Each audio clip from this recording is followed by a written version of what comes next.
ॐ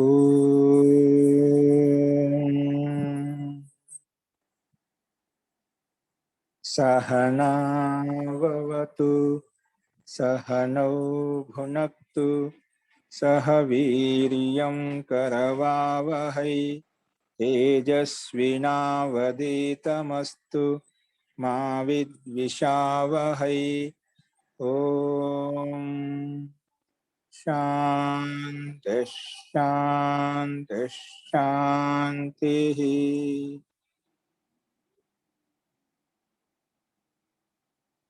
సర్వేభ్యో నమః. అందరికీ నమస్కారం అండి. నిన్న చెప్పిన పాఠంలో ఎవరికైనా సందేహాలు ఉన్నాయండి?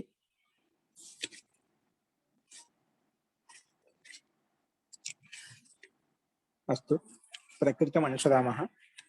మనము అవ్యయ సంజ్ఞా ప్రకరణం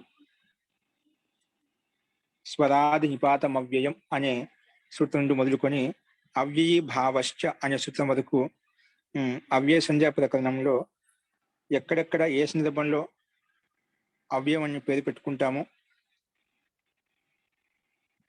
ఈ అవ్యయ సంజ్ఞ పేరు పెట్టడం వల్ల వాటి యొక్క ఉపయోగం ఏంటి, అది సూత్రంలో మనం ఆ సూత్రాన్ని రూపసిద్ధుల్లో వినియోగించాము, ఎక్కడ ఏ సందర్భంలో వినియోగిస్తామనేది.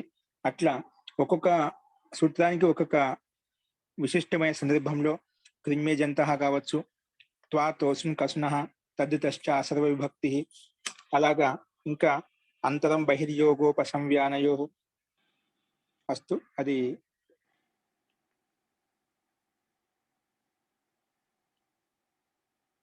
సర్వనామ సంజ్ఞా ప్రకరణంలో ఉంది. సో ముఖ్యంగా కృదంతు మకారాంతం ఏజంతం, నికృతియో మకారాంత ఏజంతు, త్వా ప్రత్యయాంతు తోసుని ప్రత్యయాంతం కానీ కసుని ప్రత్యయాంతం కానీ ఇంకా తద్దిత ప్రత్యయాలు కానీ, ఈ ప్రత్యయాలు ఎప్పుడు వచ్చినా కూడా వాటికి అవ్యయ సంజ్ఞ అని పేరు పెట్టుకున్నాము. అలాంటి అవ్యయ సంజ్ఞ పేరు పెట్టిన తర్వాత సూపులు ఏవైతే వస్తాయో వాటికి లుక్కు చేసుకుంటాము అని మన అవ్యయ సంజ్ఞా ప్రకరణలో చూసాము.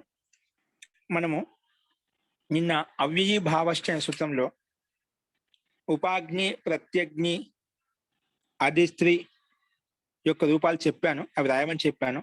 ఇందులో ఎవరికైనా కష్టంగా ఉందా? ఇది రూపసిద్ధి మళ్ళీ చెప్పమంటారా? అందరూ రాశారా? రూపసిద్ధి అందరూ రాశారండి?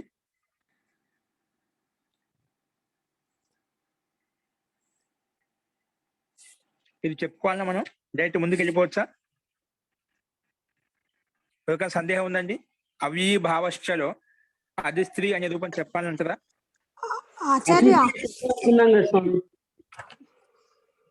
ఏంటండి శాస్త్రి గారు? అధిస్త్రీ అని చెప్దాం అనుకున్నాం మనం ఆ రోజున. జీ జీ ఓకే అండి. అయితే నీరజ గారు అంటున్నారు? ఏం లేదు ఆచార్య, అతిశ్రీలో ఆఖరి ఒక సూత్రం ఉంది కదా, అది ఎలా ఉపయోగపడుతుంది అనేది తెలియలేదు ఆచార్య. అది మనం చూద్దాం అండి, రాసుకోండి అయితే. అలాగే. ఎందుకంటే మనం ప్రత్యగ్ని చూసాము, ప్రత్యగ్నికి సమానంగా ఉపాగ్ని కూడా ఉంది. అది విగ్రహవాక్యం మారుస్తే మిగిలిన రూపం అంతా సేమ్ అదే ఉంటుంది. కాబట్టి అధిస్త్రీ కొంచెం భిన్నంగా ఉంది కాబట్టి అది చూద్దామండి. రాసుకోండి.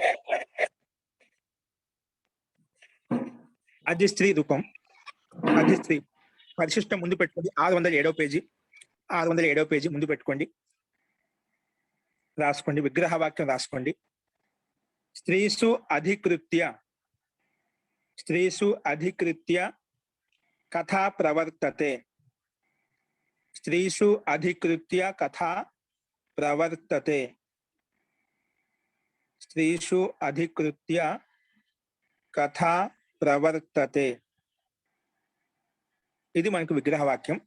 స్త్రీషు అధికృత్య, స్త్రీషు యొక్క సప్తమి విభక్తి బహువచనం ఉంది. ఇక్కడ స్త్రీషు అనేది సప్తమి విభక్తి బహువచనంలో ఉంది కాబట్టి దాని ప్రకారంగా విగ్రహవాక్యంలో విడదీసినటువంటి చెప్పినటువంటి విభక్తి అనుసారంగా మనం ఇక్కడ కూడా అదే విభక్తి పెట్టుకుంటాము.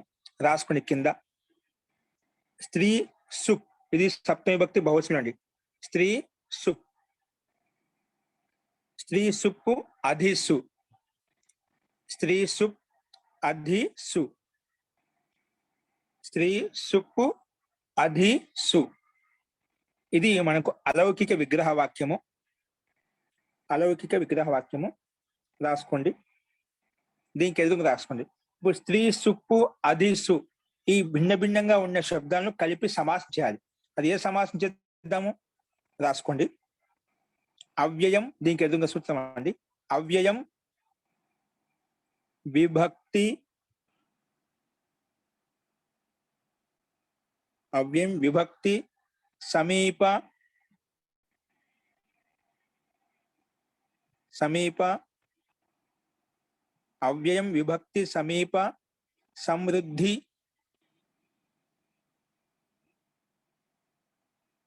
సమృద్ధి అవ్యయం విభక్తి సమీప సమృద్ధి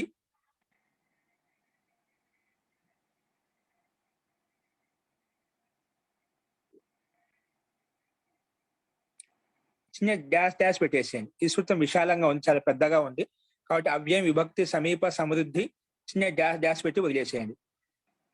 ఓకేనా? ఎందుకంటే విభక్తి అర్థంలో ఉంది కాబట్టి మనకు అర్థం వచ్చేసింది. ఏది ఎంతవరకు తీసుకుని అంతవరకు తీసుకున్నాం అనమాట. ఇక్కడ విభక్తి అర్థంలో ఉంది. ఓకే, కాబట్టి రాసుకోండి. అవ్యయం విభక్తి సమీప సమృద్ధి డాష్ డాష్ డాష్ వేసి వదిలేసేయండి. కొటేషన్లో పెట్టుకోండి, కానీ కొటేషన్లో పెట్టుకోండి, రాసుకోండి. అనేన సూత్రేణ అనేన సూత్రేణ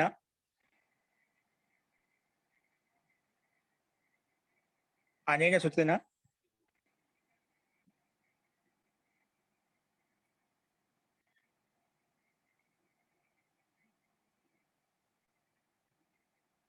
विभक्ति अर्थे अनेन सूत्रेण विभक्ति अर्थे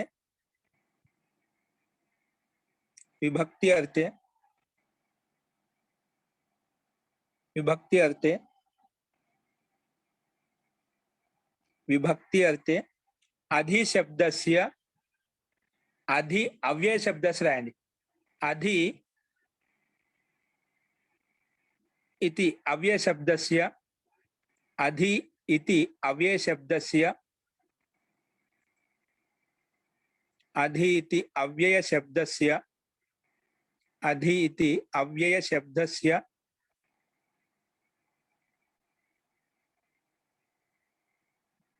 अधि इति अव्यय शब्दस्य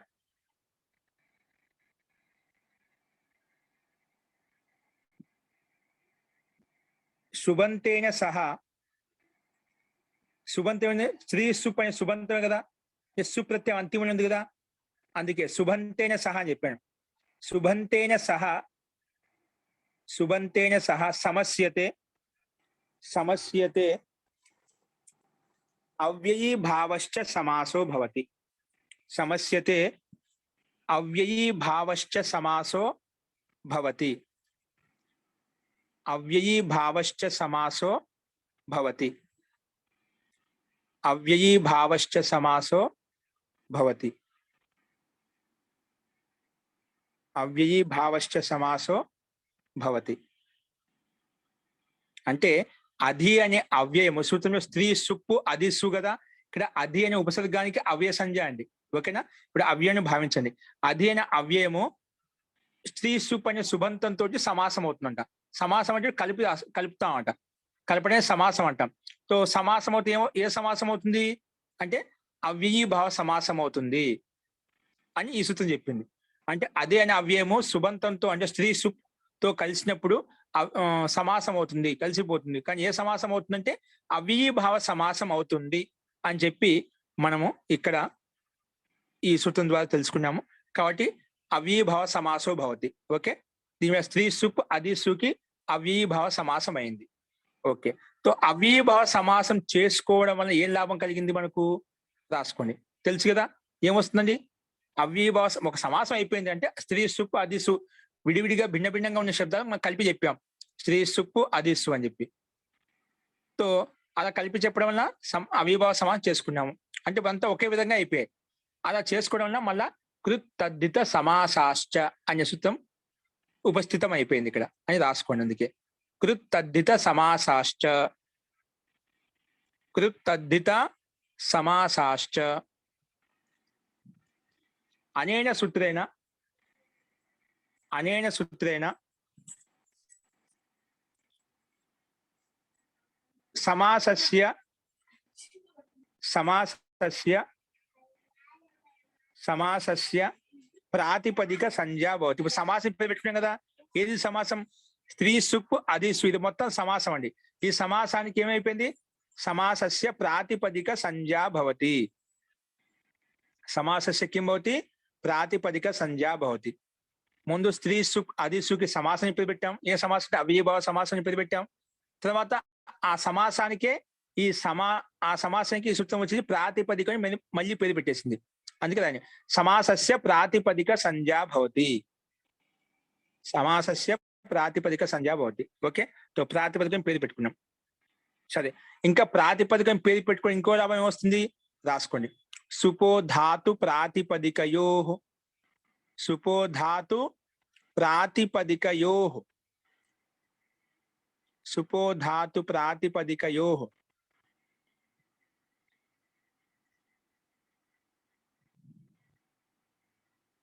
అనేన సూత్రేణ ప్రాతిపదిక అనేన సూత్రేణ ప్రాతిపదిక అవయవస్య సుపః లుక్కు భవతి.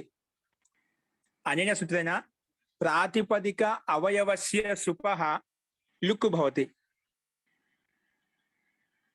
అనేన సూత్రేణ ప్రాతిపదిక అవయవస్య సుపః లుక్కు భవతి. అనేన సూత్రేణ ప్రాతిపదిక. ఇప్పుడు ప్రాతిపదికం ఏంటండి? స్త్రీ సుప్పు అది సు, ఇది మొత్తం ప్రాతిపదికం. ఈ ప్రాతిపదికంలో ఉండే అవయవానికి, ఎటువంటి అవయవానికి? సుప్ అవయవానికి సుప్ అని చెప్పాం. సుప్ అంటే ఏమిటి? ఇక్కడ స్త్రీ సుప్పు ఇది సుప్పుల్లో ఉంది, అది సు ఇది కూడా సుప్పుల్లో ఉంది. కాబట్టి వీటికి మనం లుక్కు చేశాం అన్నమాట ఈ సూత్రం ప్రకారంగా. అందుకే ఏముంటుంది ఇది? సుపోధాతు ప్రాతిపదికయో అనే సూత్రం ప్రాతిపదిక అవయవస్య సుపః లుక్కు భవతి. రాశారా? అనేన సూత్రేణ ప్రాతిపదిక అవయవస్య సుపః లుక్కు భవతి. లుక్ ఇతి కిం? లుక్ ఇతి కిం? ప్రత్యయస్య లుక్ స్లు లుపః. ప్రత్యయస్య లుక్ స్లు లుపః. ప్రత్యయస్య లుక్ స్లు లుపః. तो अनेन प्रत्ययस्य अदर्शनस्य लुक् संज्ञा भवति. प्रत्ययस्य अदर्शनस्य किं भवति? लुक् संज्ञा भवति. प्रत्ययस्य अदर्शनस्य किं भवति? लुक् संज्ञा भवति. ఓకే, तो లుక్ చేసేయండి. లుక్ అంటే అదర్శనం చేయడం, అంటే కనిపించకుండా చేయడం. సో కనిపించకుండా చేస్తే ఏమి మనకు రాసుకోండి. సుప్పు సు రెండు వెళ్ళిపోయాయి. ఇక్కడ సుప్పు అంటే సుప్పులు అంటే గుర్తు పెట్టుకోండి. గి ఓ సుప్పు, ఇది సప్తమి భక్తి బహువచనం అండి. ఓకేనా? అస్తు. తో ఇప్పుడు అది సుప్పుకు లుక్కు చేయగా ఏం మిగిలింది మనకు? స్త్రీ అది, ఇవే మిగిలాయి. అది కింద రాసుకోండి. స్త్రీ అది, ఇది మిగిలింది మనకు. లుక్కు చేయంగా ఏం మిగిలింది? స్త్రీ అది. ఓకే, సో ఇప్పుడు దీనికి ఎదురుగా రాసుకోండి. మళ్ళీ ప్రథమా నిర్దిష్టం పైన రాసుకున్నాం మనం. ప్రత్యగ్ని రాసేటప్పుడు రాయొచ్చనమాట. ప్రత్యగ్ని రూపసిద్ధిలో మళ్ళీ రాయండి. ప్రథమా నిర్దిష్టం సమాస ఉపసర్జనం. ప్రథమా నిర్దిష్టం సమాస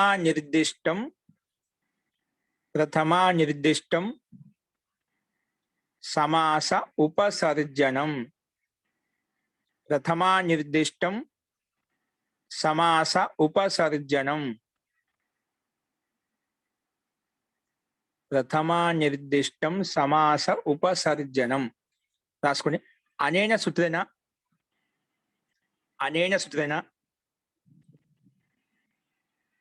ప్రథమయా విభక్త్యా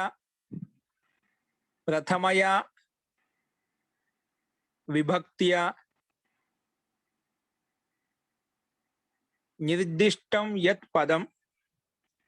ప్రథమయా విభక్త్యా నిర్దిష్టం యత్ పదం. ప్రథమయా విభక్త్యా నిర్దిష్టం యత్ పదం తద్ ఉపసర్జన సంజ్ఞకో భవతి. తద్ ఉపసర్జన సంజ్ఞకో భవతి. తద్ ఉపసర్జన సంజ్ఞకో భవతి. ప్రథమయా విభక్త్యా నిర్దిష్టం యత్ పదం तद उपसर्जन संज्ञको भवति. ब्राकेट राసుకుని समास विधायक सूत्रे, ब्राकेट राసుకుని समास विधायक सूत्रे. ఇక సమాస విధాయక సూత్రం ఏంటండి? సమాస విధాయక సూత్రం ఏంటి? సమాస విధాయక సూత్రము అవ్యయం విభక్తి సమీప ఆసూత్రం అండి. అది సమాసం ఏ సమాసం విధించింది? అవ్యయభావ సమాసం విధించింది కదా. ఇది అవ్యయభావ సమాసం. దీన్ని సమాస విధాయకం, సమాసం విధించే సూత్రాన్ని సమాస విధాయక సూత్రం అంటాం. ఈ సూత్రంలో మొట్టమొదటిగా అవ్యయం ఉందా? అవ్యయం ఇది ప్రథమ విభక్తి ఏకవచనం అండి. ఏంటి? అవ్యయం ప్రథమ విభక్తి ఏకవచనం. అలాగా మన సమాస విధాయక సూత్రంలో ప్రథమ విభక్తితో నిర్దిష్టమైన పదం ఏది ఉంది? అవ్యయ పదం ఉంది. ఏముందండి? ఇప్పుడు అవ్యయం అనేది ప్రథమ విభక్తి ఏకవచనం చెప్తున్నాం, అది అవ్యయమే కదా. కాబట్టి ఇది సమాస విధాయక సూత్రంలో ప్రథమ విభక్తితో నిర్దిష్టమైన పదం ఏదైతే ఉందో దానికే ఈ సూత్రము ఉపసర్జన సంజ్ఞా భవతి అని చెప్పింది.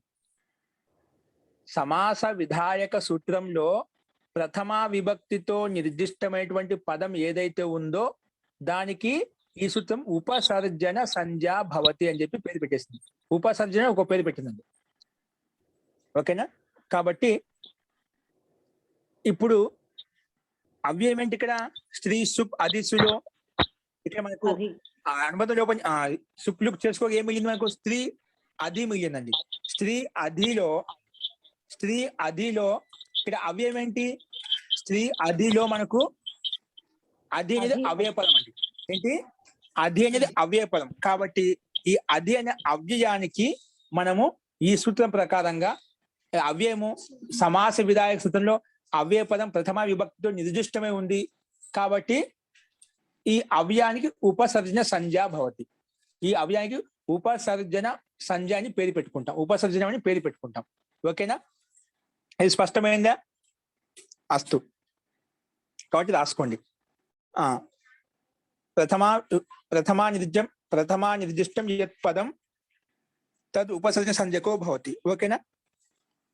తో ఇప్పుడు పేరు పెట్టుకున్నాం అంటే అధి, స్త్రీ అధిలో అధి అనేది అవ్యయం కాబట్టి ఈ అవ్యయ పదానికి ఉపసర్జనం అని పేరు పెట్టుకున్నాం. ఓకేనా? సరే, ఉపసర్జనం పేరు పెట్టుకోవడం ఎలా వచ్చింది రాసుకున్నాం కింద. ఉపసర్జనం పూర్వం, ఉపసర్జనం పూర్వం రాసుకోండి. ఉపసర్జనం పూర్వం పోతుంది. నువ్వు ఎవరికైతే ఉపసర్జనం పేరు పెట్టావో అది పూర్వంలో పెట్టుకో. ఇక్కడ మనం ఉపసర్జనం పేరు పెట్టుకుంది ఎవరికి? స్త్రీ అధిలో అధికి ఉపసర్జనం పేరు పెట్టాం కదా, అది ఉపసర్జనం పూర్వం అనే సూత్రం వచ్చేసి ఉపసర్జనం పూర్వం పోదు. ఉపసర్జనం నువ్వు ఎవరికైతే ఉపసర్జనం అని పేరు పెట్టావో అది పూర్వంలోకి వస్తుంది, అంటే ముందు వస్తుంది, అంటే స్త్రీ శబ్దానికి ముందు వస్తుంది. తిప్పి రాస్తాం అన్నమాట, అంతే. తిప్పి రాయడం కాదు, అదే ముందుకు వచ్చేస్తుంది. కాబట్టి రాయండి, కింద రాయండి. అధి స్త్రీ అయిపోయింది. తిప్పి రాస్తే ఉంది అధి స్త్రీ అంటే ముందుకు వచ్చింది. అధి అనే పక్కన ఉన్నది కాబట్టి ముందుకు వచ్చేసింది. ఎలా వచ్చేసింది? నువ్వు ఎవరికైతే ఉపసర్జనం అని పేరు పెట్టావో ఆ ఉపసర్జనం పూర్వం భవతి అని చెప్పింది. సూత్రం ప్రకారంగా మనం ముందు తీసుకొచ్చి పెట్టాం. అందుకే ఇప్పుడు ఏం తిప్పి రాస్తే అధి స్త్రీ వచ్చేసిందా మనకు? అధి స్త్రీ. ఓకే, ఇప్పుడు ఈ స్థితిలో రాసుకోండి. ఇప్పుడు అధి స్త్రీ అని ముందుగానే సమాసాన్ని పేరు పెట్టుకున్నాము, ఆ సమాసానికి ప్రాతిపదికని కూడా పేరు పెట్టుకున్నాం. అంటే ఆ రకంగా అధి స్త్రీ అనే దానికి ప్రాతిపదిక సంజ్ఞ ఉంది. ప్రాతిపదిక సంజ్ఞ ఉంది కాబట్టి దానికి మళ్ళీ జ్ఞా ప్రాతిపదిక అధికారంలోకి వెళ్ళి సూ తెచ్చుకుంటాం. అందుకే దానికి అధి స్త్రీ రాసిన తర్వాత దాని కింద ఎదురుగా బాణం గుర్తించి రాసుకోండి. అనేక సూత్రైనా సారీ పూర్వవత్ ప్రాతిపదికాత్ అధికారే పూర్వవత్ ప్రాతిపదికాత్ అధికారే అంటే ప్రాతిపదికం యొక్క అధికారంలో ప్రాతిపదికాత్ అధికారే సు ఆది ఉత్పత్తి డైరెక్ట్ రాశాను. సు ఆది ఉత్పత్తి కృత్వా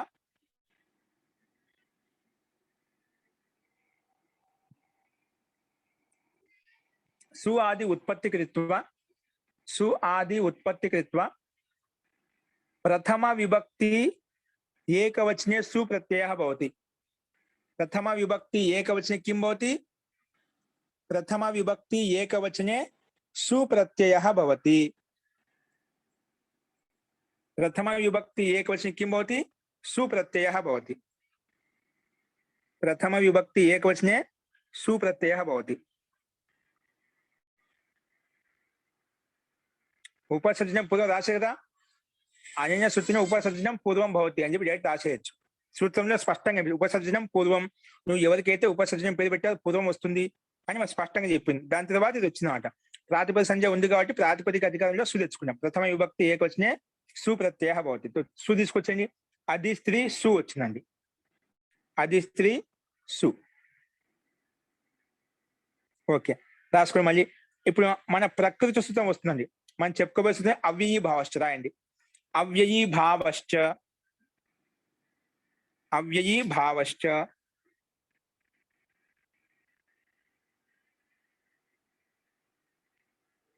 అవ్యయీ భావశ్చ ఇది ఏమంటుందండి రాసుకున్నాం మనం చెప్పుకునేది అవ్యయీ భావ సమాసో అవ్యయ సంజ్ఞకో భవతి ఇదిగా మనం చెప్పుకునేది రాసుకునే అనేక సూత్రైన ఇది మన అధిస్త్రీని అవ్యయభావ సమాసం చేసుకొని వచ్చాం కాబట్టి అలాంటి అవ్యయభావ సమాసం చేసుకునేటువంటి శబ్దాలు ఏవైతే ఉన్నాయో వాటికి ఈ సూత్రము అవ్యయ సంజ్ఞ అని పేరు పెట్టేస్తుంది రాసుకోండి అవ్యయీ భావ అవ్యయీ భావశ్చ అవ్యయీ భావశ్చ అనేన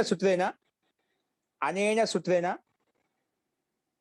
అవ్యయీ భావ సమాసో అవ్యయీ భావ సమాసో అవ్యయీ భావ సమాసో అవ్యయ సంజ్ఞకో భవతి అవ్యయ సంజ్ఞకో భవతి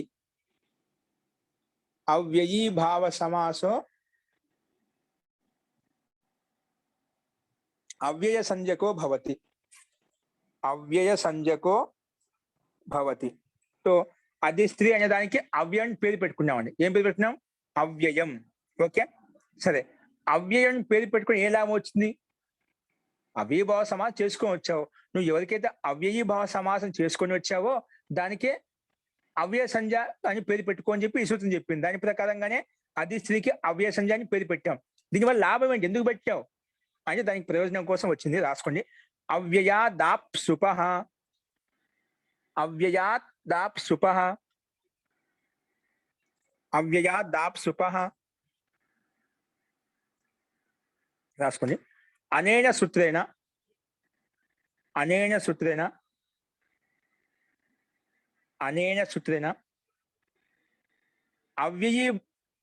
అవ్యయాత్ ఉత్తరస్య సుపః లుక్ భవతి అవ్యయాత్ ఉత్తరస్య సుపః లుక్ భవతి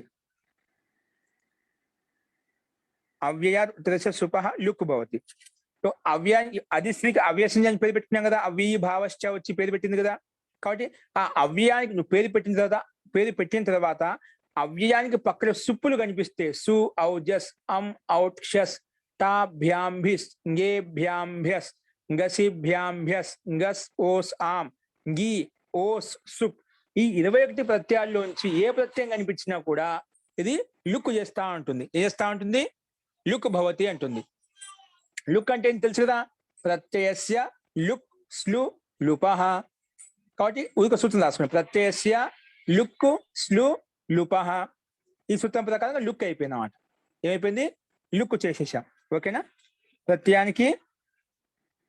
ప్రత్యయస్య ఆదర్శనమే లుక్ అంటామట అంటే ప్రత్యేక ఆదర్శనం చేయడం లుక్ అని పేరు అంటే కనిపించకుండా చేయడానికి లుక్ అంటాం ఓకే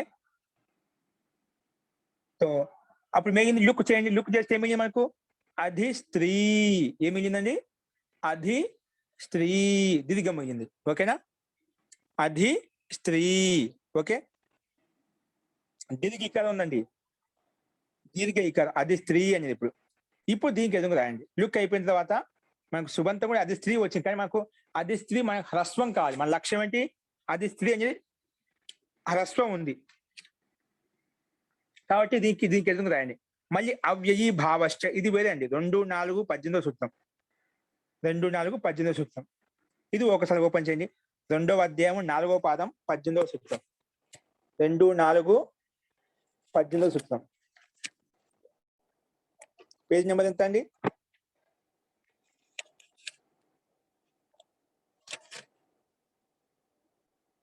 అవ్యయీభావ సమాసం నపుంసకలింగో భవతి అని చెప్పింది. ఎందుకంటే నపుంసకలింగ ప్రకారం స్టార్ట్ అయింది అన్నమాట. ఇంకా ఈ సూత్రం వచ్చి నపుంసకలింగం చేసింది అన్నమాట. రాసుకోండి. ఇది 251 పేజీ అండి. 1వ భాగంలో 251 పేజీ. 251 పేజీ రాసుకోండి. అవ్యయీభావశ్చ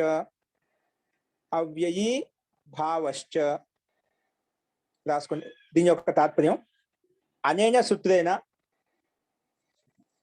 సూత్రేణ అవ్యయీభావః సమాసో నపుంసకలింగో భవతి. అవ్యయీభావ సమాసో నపుంసకలింగో భవతి అని చెప్పింది. ఏం చెప్పింది? నువ్వు ఎవరికైతే అవ్యయీభావ సమాసం పెట్టావు దానికి నపుంసకలింగాన్ని పెట్టింది. దాన్ని నపుంసకలింగాన్ని పెట్టేసింది. నువ్వు ఎవరికైతే అవ్యయీభావ సమాసం అంటున్నావు, ఏ శబ్దానికైతే అవ్యయీభావ సమాసం అంటున్నావో అలాంటి అవ్యయీభావ సమాసానికి నపుంసకలింగో భవతి. అలాంటి అవ్యయీభావ సమాసం ఏదైతే ఉందో అది నపుంసకలింగంగా మారిపోతుంది, నపుంసకలింగ శబ్దంగా మారిపోతుంది అని ఈ సూత్రం చెప్పింది. అందుకే అవ్యయీభావ సమాసో నపుంసకలింగో భవతి. రాయండి, నపుంసకలింగో భవతి అంటే ఇది అధిస్త్రీ నపుంసకలింగం అయిపోయింది. అధిస్త్రీ అయిపోయింది, నపుంసకలింగం అయిపోయింది. అస్తు, నపుంసకలింగం అయింది.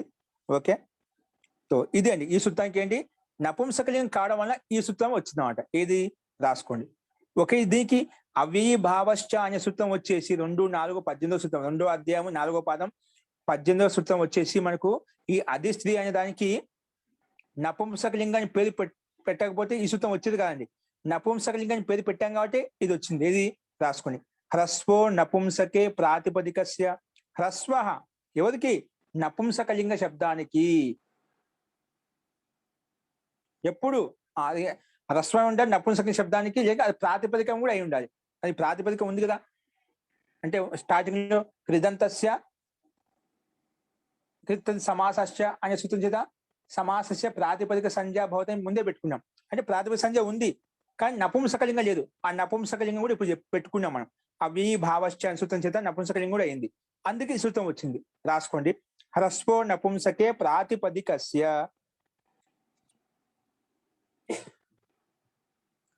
హ్రస్వో నపుంసకే ప్రాతిపదికస్య.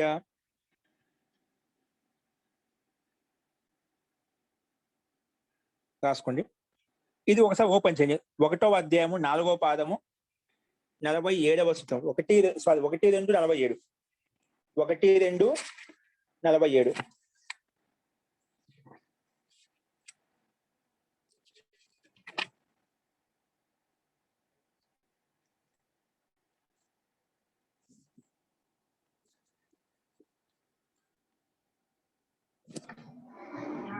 Page 1:2:47 page. ఇది ఏమంటుందంటే రాసుకోండి. అనేన సూత్రేణ నపుంసకలింగే వర్తమానం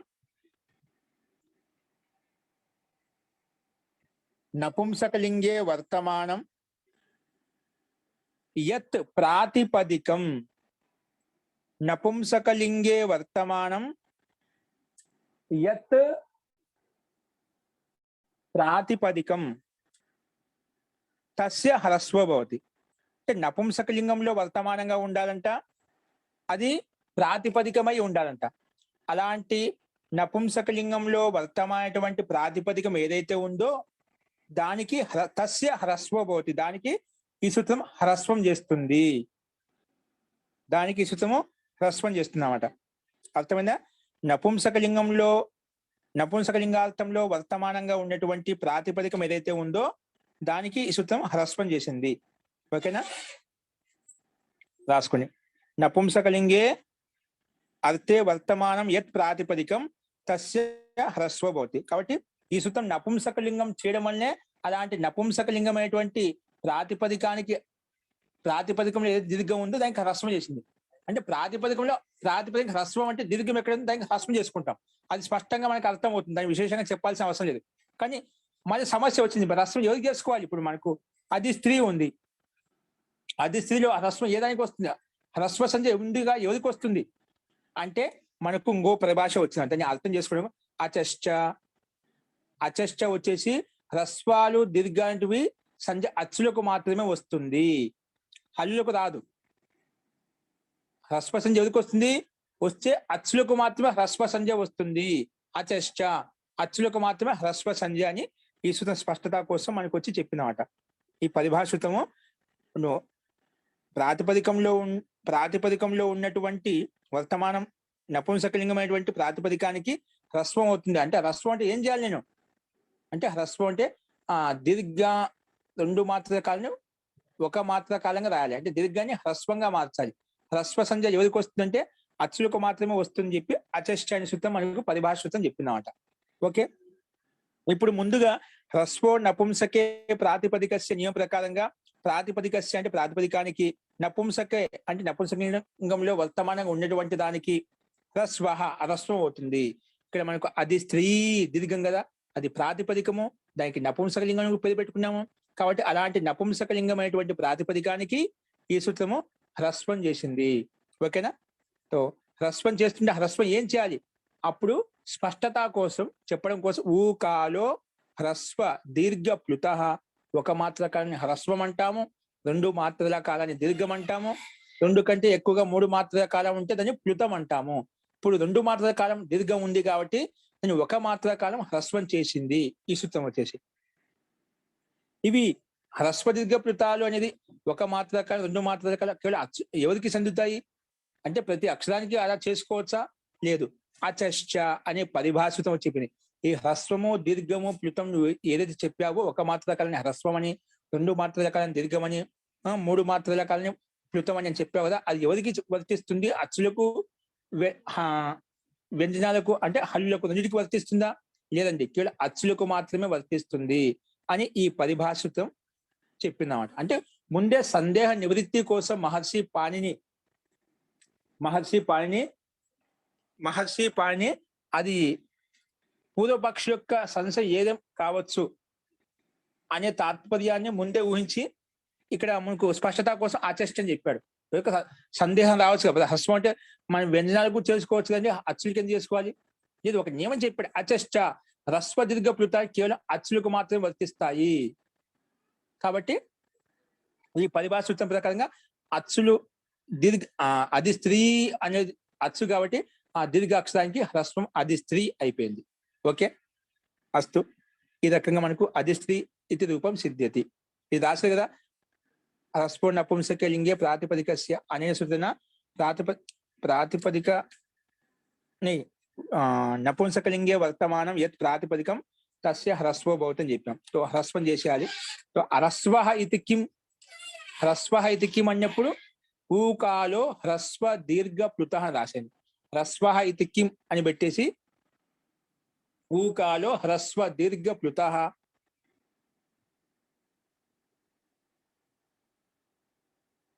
ఊకాలో హ్రస్వ దీర్ఘ ప్లుత ఏకమాత్ర కాలస్య హ్రస్వ అనేన, దాని అర్థం ఈ రకంగా రాయండి.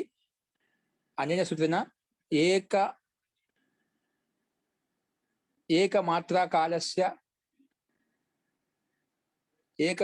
కాలస్య హ్రస్వ ద్విమాత్రాకాల దీర్ఘ 3 మాత్రాకాల హ్రస్వ అని చెప్పింది.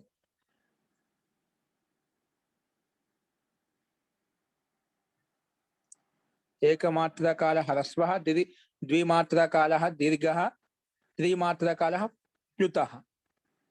మళ్ళీ ప్రశ్న కలిగింది. సరే, నువ్వు హ్రస్వం అంటే అడిగినప్పుడు ఆ సూత్రం వచ్చి హ్రస్వం చేస్తా అంటే ఇవన్నీ ప్రశ్న ఎందుకు వచ్చింది? హ్రస్వో నపుంసకే ప్రాతిపదికస్య అనే సూత్రం వచ్చేసి నేను హ్రస్వం చేస్తా అంటే హ్రస్వం ఏం చేస్తాం? హ్రస్వం అంటే ఏమిటి చెప్పు అని అడిగినప్పుడు ఈ సూత్రం వచ్చి చెప్పినమాట. 1 మాత్రల కాలాన్ని హ్రస్వము, 2 మాత్రల కాలాన్ని దీర్ఘము, 3 మాత్రల కాలాన్ని ప్లుతం అని చెప్పి. కానీ బాగానే ఉంది. కానీ ఈ హ్రస్వ దీర్ఘ సంధ్య హ్రస్వ దీర్ఘ ప్లుత సంధ్య కేశాం భవతి రాసుకోండి కింద ప్రశ్నవాచకంగా. పరంతు హ్రస్వ దీర్ఘ ప్లుత సంధ్య కేశాం భవతి ఎవరికి వస్తుంది అంటే తాత్పర్యం అంటే మూల తాత్పర్యం అంటే అన్నిటికీ వర్తిస్తుందా ఈ హ్రస్వ సంధ్య? అచ్చులకు హల్లులకు హ్రస్వ దీర్ఘ ప్లుత సంధ్య కేశాం భవతి అంటే ఎవరికి వస్తుంది? కేశాం భవతి అని ప్రశ్నవాచకం రాసుకొని కింద అచశ్చ అచశ్చ అచశ్చ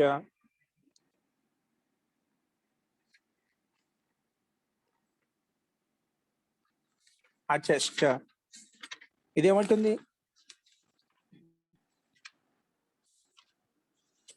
రాసుకోండి. అనేన సూత్రేణ హ్రస్వాణం ఏవ హ్రస్వ దీర్ఘ ప్రతి సంజ్ఞా భవతి. చాలా అచామేవ హ్రస్వ దీర్ఘ ప్రతి సంజ్ఞా భవతి. ఏమి కాదు. బీజేపీ నాయకత్వం జగన్మోహన్ రెడ్డి స్పష్టమైన అవగాహనతో పనిచేస్తున్నారు. అచశ్చ అనేన సూత్రేణ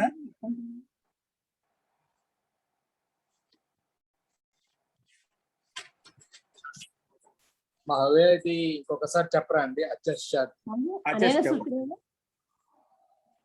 అనేన సూత్రేణ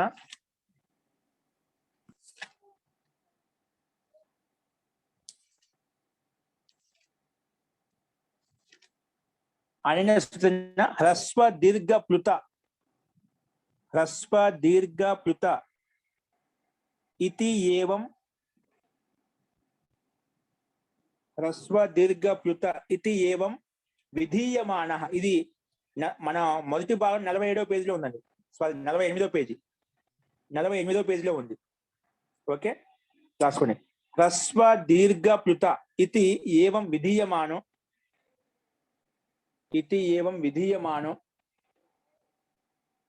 హ్రస్వ దీర్ఘ ప్లుత ఇతి ఏవం విధీయమానో యః అచ్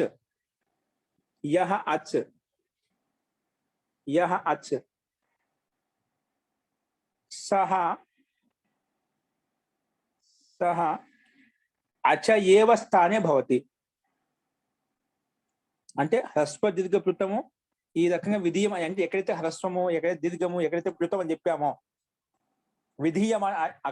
విధీయమాన అంటే ఎక్కడైతే విధంగా విధించామో, హ్రస్వం కానీ దీర్ఘం కానీ ప్లుతం కానీ, ఇక్కడేమి విధించాం మనము?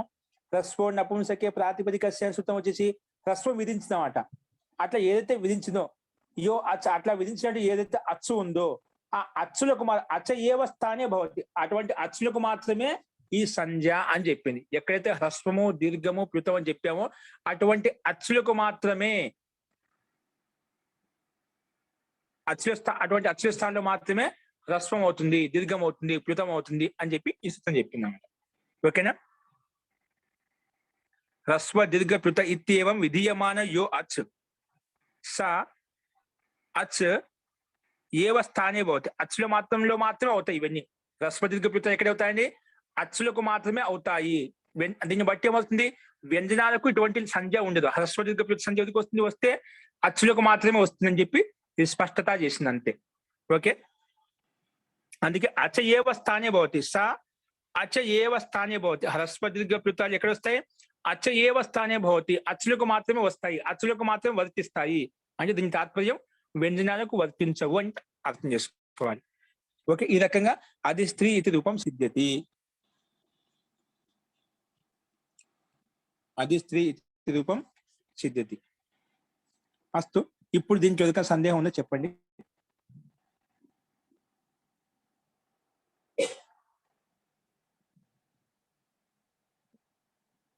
స్పష్టమైందండి అందరికి?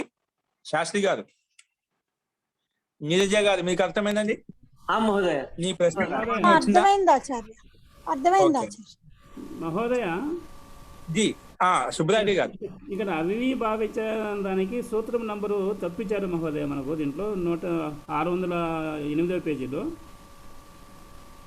2, 4, 27 ఇచ్చారు. ఇది మన అది కూడా ఉందండి, అది కూడా అక్కడ కూడా అవ్యయ భావశ్చ అనే ఉందండి. అదే అండి మనకి విశిష్టంగా ఇదే పనిచేసింది ఇక్కడ. ఒకటి రెండు అది వేరు వేరు సూత్రం అండి. ఒకటి నపుంసకలింగం చేస్తుంది, ఒకటి అవ్యయభావ సమాసం పేరు పెడుతుంది. రెండు ఉన్నాయి. అదే ఇప్పుడు వచ్చి మనకి విశిష్టంగా పనిచేసింది. అది నపుంసకలింగాన్ని పేరు పెట్టింది కాబట్టే మనకు హ్రస్వం అయిపోయింది. అంతిమంలో ఉండే దీర్ఘానికి హ్రస్వం చేసుకున్నామంట. అది నపుంసకలింగం పేరు పెట్టకపోతే అసూత్రం వచ్చేది కాదు. హ్రస్వో నపుంసకే ప్రాతిపదికస్య అని ఆ సూత్రం హ్రస్వం చేసింది కాబట్టి ఇది వచ్చిందన్నమాట. అంటే సేమ్ ఉంది మహోదయ. సేమ్ అండి, అది ప్రకరణని బట్టి మనం అర్థం చేసుకోవాలి. అదే అంత మొత్తం అంతా అదే అదే ఉంది. ఆ, అది సూత్రం నంబర్ అది కూడా మారింది. ఇక్కడ మనం చెప్పుకున్న 1వ అధ్యాయంలో ఇప్పుడు 1వ పాదంలో ఉండేది అది కూడా అవిభావ సమాసానికి అవ్యయం పేరు పెడుతుంది. ఇది కూడా అవిభావ సమాసానికి నపుంసకలింగాన్ని పేరు పెడుతుంది. కాబట్టి అది ఎలా అర్థం అవుతుంది? ఇది నపుంసకలింగ ప్రకరణంలో ఉంది కాబట్టి దాన్ని అర్థం చేసుకోవాలి. నపుంసకలింగ ప్రకరణం ఉంది కాబట్టి మనకు ఆ ప్రకరణాన్ని బట్టి మనకు అర్థం అయిపోతుంది. దీనికి నపుంసకలింగం కూడా పేరు పెట్టుకోవచ్చు. సందర్భాన్ని బట్టి ఎక్కడ ఏం కావాలో తెచ్చుకుంటామంట. ఇప్పుడు ఈ సందర్భంలో దీనికి హ్రస్వం చేయాలంటే నపుంసకలింగం పేరు పెట్టుకోవాలి. అప్పుడే మనం హ్రస్వం చేసుకోగలుగుతాం. అది అలా పేరు పెట్టుకున్నాం కాబట్టి మనకు హ్రస్వం నపుంసకే ప్రాతిపదికస్య ప్రకారంగా హ్రస్వం చేసేసుకున్నాం అంట. ఓకే, నపుంసకలింగమైనటువంటి ప్రాతిపదికానికి హ్రస్వం అవుతుందని చెప్పింది. హ్రస్వం చెప్పుకున్నాం ఇప్పుడు. ఒక హ్రస్వ దీర్ఘ ప్లుతాలని చెప్పి అవి కేవలం అచ్చులకు మాత్రమే వర్తిస్తాయని కూడా చెప్పుకున్నాం. ఈ రకంగా మనం రూపసిద్ధిని చూసాం. అంటే ముఖ్యంగా ఇక్కడ ఈ సూత్రం ఎక్కడ వినియోగించబడింది అంటే ప్రకృతి సూత్రము అవ్యయభావ సమాసం పేరు పెట్టుకుంటాం. అవ్యయభావ సమాసానికి అవ్యయభావ సమాసానికి అవ్యయ సంజ్ఞాన్ని పేరు పెట్టుకుంటాం. అవ్యయ సంజ్ఞాన్ని పేరు పెట్టుకోవడం వలన దాని పక్కలో ఉండే సూకి లుక్ అయిపోతుంది. లుక్ చేసిన తర్వాతనే మనకు ఈ సూత్రం వచ్చేసి నపుంసకలింగాన్ని పేరు పెట్టేసింది. నపుంసకలింగం పేరు పెట్టగానే మళ్ళా హ్రస్వం నపుంసకే ప్రాతిపదికస్య వచ్చి అది హ్రస్వం చేసింది. ఈ రకంగా మనం ఈ రూపసిద్ధి ఇక్కడ ఈ రకంగా చూసాము. అస్తు, ఇంకెవరికైనా ఇప్పుడు డౌట్లు ఉన్నాయా? అస్తు అండి. సో నెక్స్ట్ సూత్రం చూడండి. ఇంతవరకు మనం అవ్యయ సంజ్ఞా ప్రకరణం చూసాం. ఇక్కడి నుంచి మనం కొత్త ప్రకరణం స్టార్ట్ అవుతుంది. సర్వనామస్థాన సంజ్ఞా ప్రకరణం. ఏంటండి? సర్వనామస్థాన సంజ్ఞా ప్రకరణం. కాబట్టి రాసుకోండి. నెక్స్ట్ సూత్రం రాసుకోండి. పరిశిష్టంలోకి వచ్చేసేయండి అందరూ. పరిశిష్టంలోకి చూడండి, మనకు కనిపిస్తుంది శ్రీ సర్వనామస్థానం. పరిశిష్టం కాదు, మూల సూత్రంలోకి ముందు ప్రాథమిక భాగం ఏదైతే ఉందో మొదటి భాగంలో దాంట్లో స్టార్టింగ్ లో 40వ సూత్రం కాదు 41వ సూత్రం 40 వరకు మనకు అవ్యయభావ సమాస ప్రకరణం ఏదైతే నడుస్తుందో అది అయిపోయింది. అవ్యయ సంజ్ఞా ప్రకరణం. ఇప్పుడు కొత్తగా సర్వనామస్థాన సంజ్ఞా ప్రకరణం స్టార్ట్ అవుతుంది. రాసుకోండి. 1:1:41 సూత్రము, 1:1:41 సూత్రము. మొట్టమొదటి రాసుకోండి ఇదే క్రమంలో.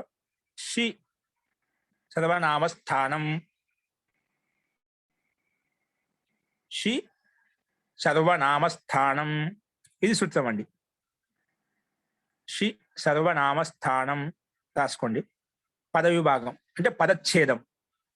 పద విభాగం పదచ్ఛేదం అంటే పదాన్ని విభాగం చేసి దాంట్లో విభక్తి అని తెలియ పదచ్ఛేదం విభక్తి అంటాం. అందుకే పదచ్ఛేదం అంటే పదాన్ని ఛేదించడము అంటే సూత్రాన్ని ఛేదించి దాంట్లో విభక్తి ఏదో చెప్పాలన్నమాట. ఏ విభక్తి అని చెప్పి పదచ్ఛేదము విభక్తి అనమాట. పదచ్ఛేదము విభక్తి. ఓకే, రాసుకోండి.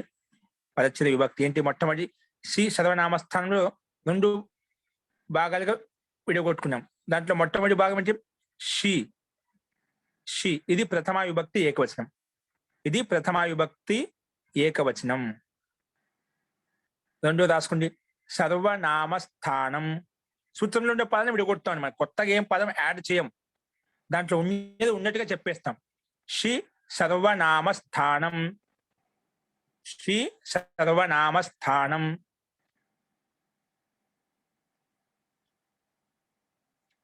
శ్రీ సర్వనామస్థానం. ఓకే అండి. ఇది 2 భాగాలు. ఇది కూడా ప్రథమ విభక్తి ఏకవచనం అండి. ఇదేంటి? ప్రథమ విభక్తి ఏకవచనం. ఇప్పుడు మనకు అనువృత్తి ఏం లేదు అడిగి, ఎందుకంటే పైన అవ్యయ సంజ్ఞా ప్రకారం ఏదో నడుస్తుంది, అది క్లోజ్ అయిపోయింది, కంప్లీట్ అయిపోయింది. కొత్త ప్రకారం కాబట్టి ఇక్కడ అనువృత్తి ఏమి రాలేదు. అందుకే అనువృత్తి కూడా ఏమి ఇవ్వలేదు. ఉంటే వస్తుంది మనకు. ఇక్కడ ఏం లేదు కాబట్టి సూత్రంలో చూడు, సూత్రం ఎప్పుడుగా సూత్రంలో ఉండే పదాలతోనే మనం దాని అర్థం చెప్పుకుంటామండి. సూత్రంలో ఏవైతే అక్షరాలు ఉన్నాయో, పదాలు ఉన్నాయో వాటిని బట్టి మనకు అర్థం వచ్చేస్తుంది. లేకపోతే ఏమైనా అనువృత్తి ఉంటే అనువృత్తిని బట్టి, అంటే సూత్రంలో ఉండే పదాలను విడగొట్టి కొత్తగా అర్థం ఏ ఉండదు. ఖచ్చితంగా సూత్రంలో ఉండేటువంటి పదాలను ఉపయోగించి మనకు దాని అర్థం ఉంటుంది. అది చూసుకునే విధానం తెలియాలి మనకు. అర్థం దాంట్లో దాగి ఉంటుంది. విశేషంగా దాన్ని బట్టి పట్టాల్సిన అవసరం లేదు. కాబట్టి ఇక్కడ చూడండి, సింపుల్ గా రాసుకోండి. అర్థః అర్థః షీ, షీ ఈజ్ ఈక్వల్ టు జస్ శశోహి. షీ ఈజ్ ఈక్వల్ టు జస్ శశోహి. ఇది ఒక సూత్రం అండి. కొటేషన్ రాసుకోండి. షీ ఈజ్ ఈక్వల్ టు జస్ शशोः शिः जस् शशोः शिः जस् शशोः शिः जस् शशोः शिः जस् शशोः शिः ఇది ఇక్కడ సూత్రం అంటే ఏంటంటే జస్ స్థానంలో షస్ స్థానంలో వచ్చినటువంటి సి ఇక్కడ తీసుకోబడింది అన్నమాట.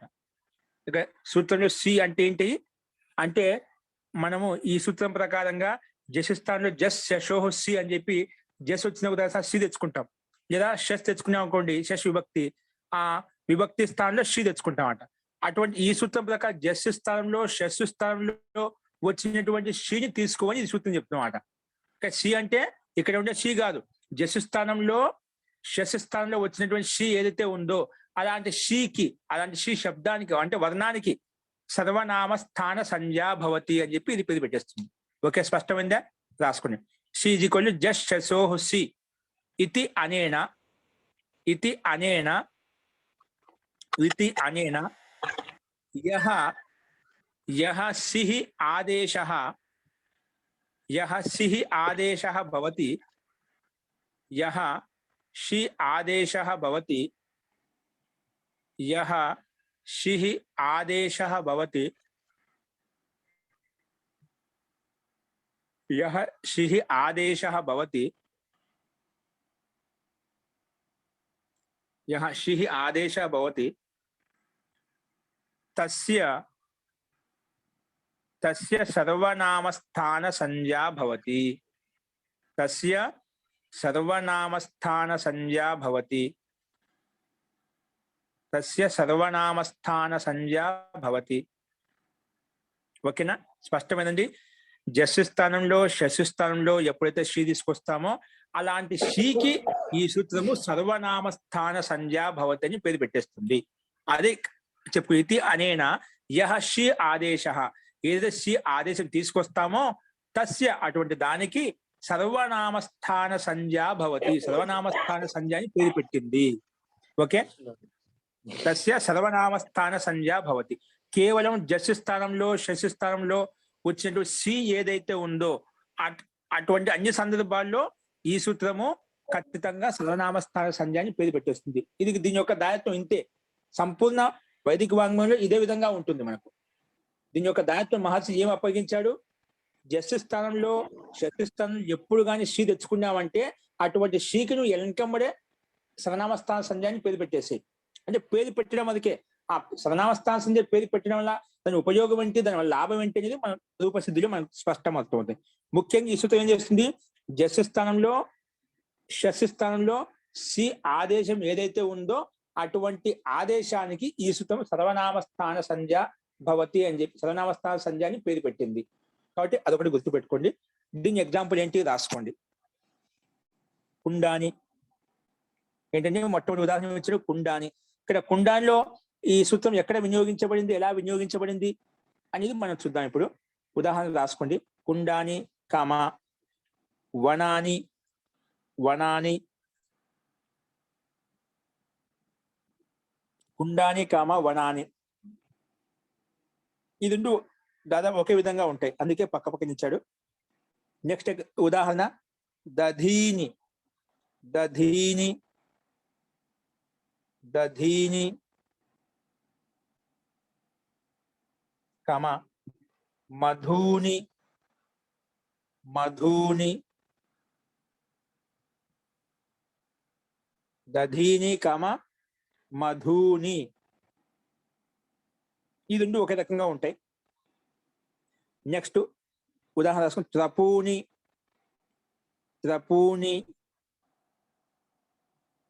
కామ జతూని త్రపూని కామ జతూని త్రపూని కామ త్రపూని కామ జతూని త్రపూని కామ జతూని. ఓకే, ఇవి మనకు ఉదాహరణలు. ఈ ఉదాహరణల్లో ఒకసారి పరిశిష్టం ఓపెన్ చేయండి. కుండాని, వనాని,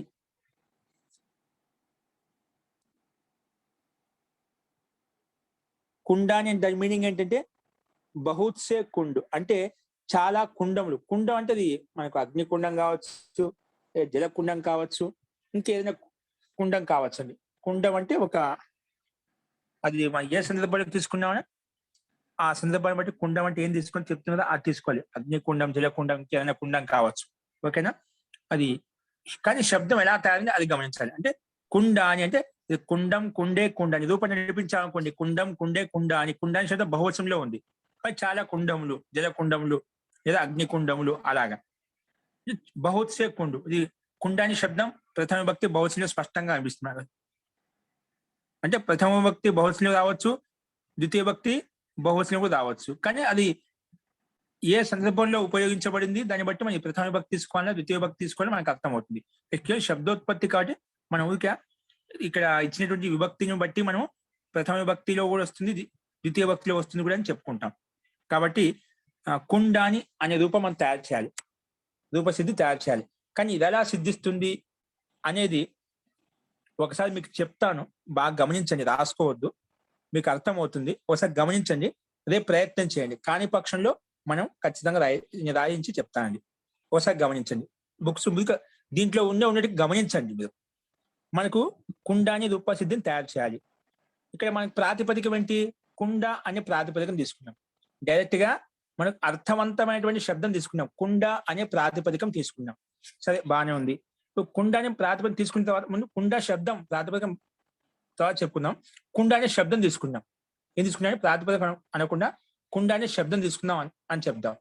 ఆ శబ్దానికే ఇది కుండ అనే ఒక అర్థవంతమైన శబ్దము కాబట్టి అర్థవద ధాతుర ప్రత్యయ ప్రాతిపదికం. ఏంటండి?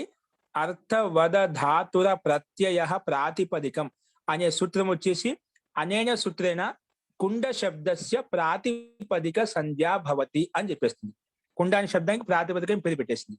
సరే, ప్రాతిపదికం పేరు పెట్టుకుంటే మనకి ఎలా వస్తుంది? జ్ఞా ప్రాతిపదిక ఇదం అధికార సూత్రం. ఈ అధికారంలోకి వెళ్తాం.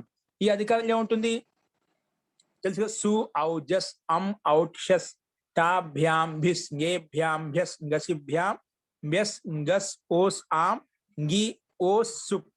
ఈ సూత్రం ద్వారా మనకు ఇక్కడ కుండాని అనేది బహువచనంలో ఉంది కాబట్టి కుండం, కుండే, కుండాని ఆ శబ్దాన్ని బట్టి మనం ప్రథమ విభక్తి బహువచనం చేసి తెచ్చుకుంటామండి.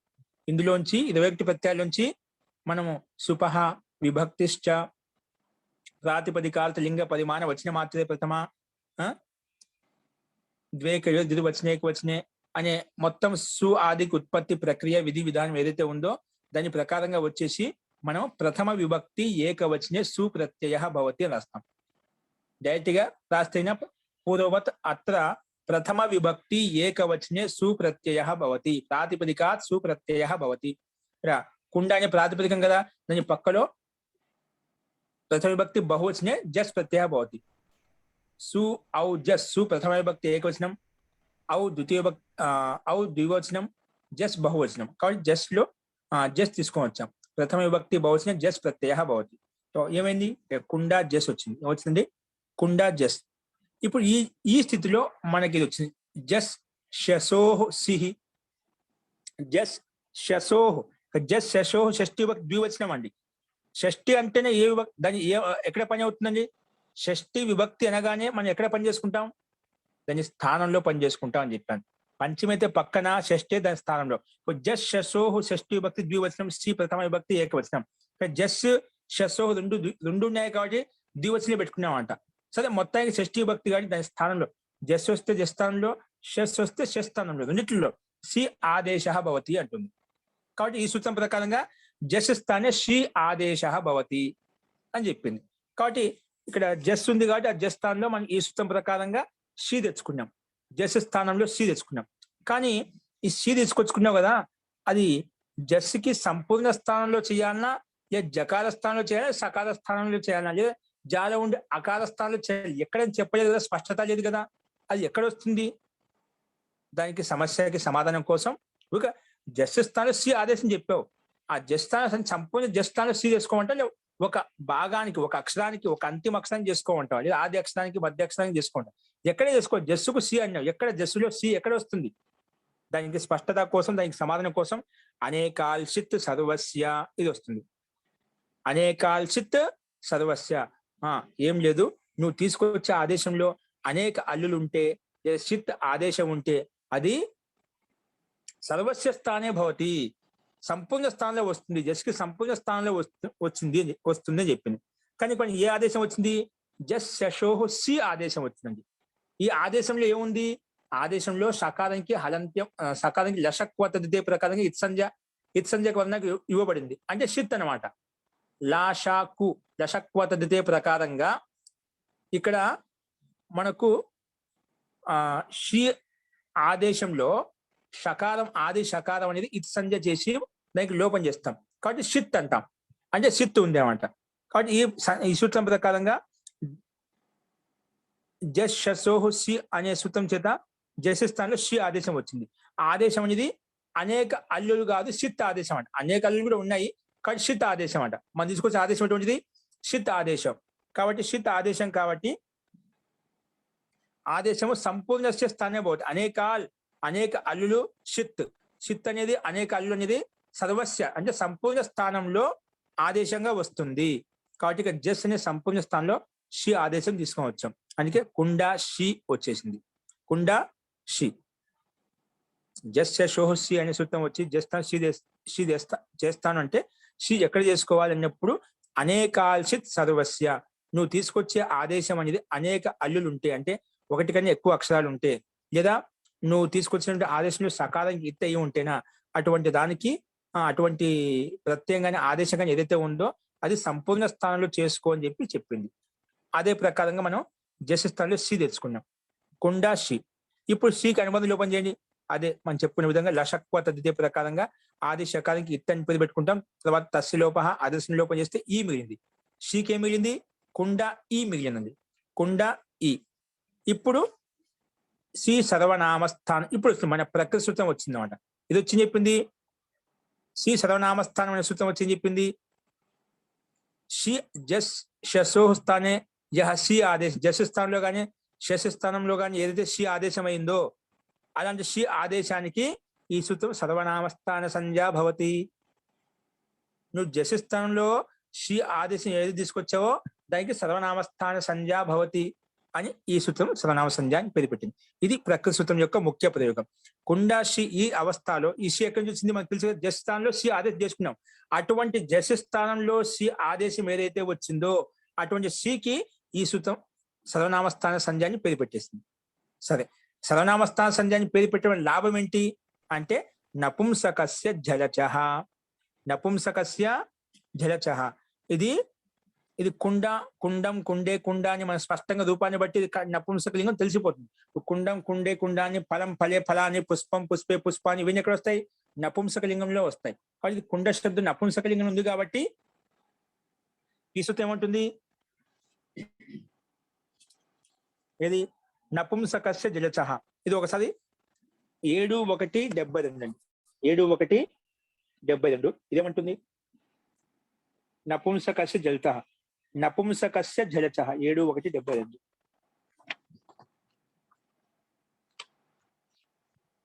ప్రతి ఒక్కరు ఓపెన్ చేసుకొని చూసుకోండి. ఇది 327వ పేజీ. 327వ పేజీ. ఇక్కడ ఏం చెప్పబడిందంటే నపుంసకస్య జలచ ఏమంటుంది? జలంతస్య అజంతస్య చ నపుంసకస్య అంగస్య సర్వనామస్థానే పదతః నుమ్ ఆగమో భవతి. జల్ అనేది అంతిమంలో ఉండాలంట, లేదా అచ్ ప్రత్యయం అంతిమంలో ఉండాలంట. అటువంటి నపుంసకస్య అంగస్య, అటువంటి నపుంసకలింగమైనటువంటి అంగానికి సర్వనామస్థానే పదతః, సర్వనామస్థానం పక్కన ఉంటేనా నుమ్ ఆగమో భవతి. జలంతస్య అజంతస్య నపుంసకస్య అంగస్య సర్వనామస్థానే పదతః నుమ్ ఆగమో భవతి. ఇక్కడ నుమ్ముకి అనువృత్తి పైనుంచి వస్తుందండి. ఇక్కడ చూడండి, నుమ్ ఆగముకి అనువృత్తి పైనుంచి వస్తుంది. మనకు స్క్రీన్ మీద కనిపిస్తుంది చూడండి.